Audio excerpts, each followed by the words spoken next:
আল্লাহর ওয়ালিরা মুজাহাদার মাধ্যমে, সুহবতের মাধ্যমে, আদবের মাধ্যমে, আখলাকের মাধ্যমে, তাহারাতের মাধ্যমে, তওবার মাধ্যমে, ইহসানের মাধ্যমে সিনার জগৎ যখন তৈরি হয়ে যায়, যখন তাওহীদের নূর দিয়ে আল্লাহর ওয়ালির সিনা তাওহীদে হুব্বির নূর দিয়ে যখন ভরপুর হয়ে যায়, তখন মাওলাই করিমের সাথে তাদের একটা রাবত হয়ে যায়।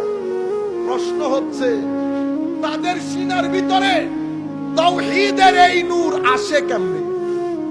আমার ভাইরা, পৃথিবীর যে কোনো ব্যক্তি যদি চায় মাওলাই করিমের সাথে রাবত করতে, তাকে কি করতে হবে?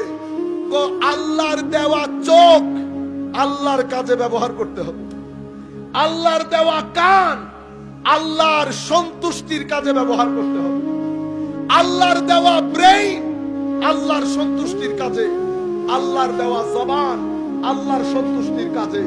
কেন?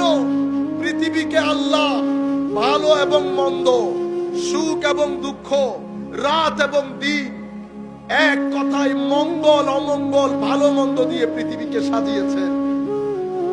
আমার আল্লাহ চান আমরা যেন আল্লাহর দেওয়া ইন্দ্রিয় দিয়ে ভালো জিনিসগুলা দেখি। মাওলা ভালো দেখলে আমার লাভ কি? তুমি যা কিছু দেখবে, যা কিছু বলবে, যা কিছু শুনবে, যা কিছু পেটে দেবে, এটা যদি ভালো হয়, তোমার রূহ, কলব, বাতেন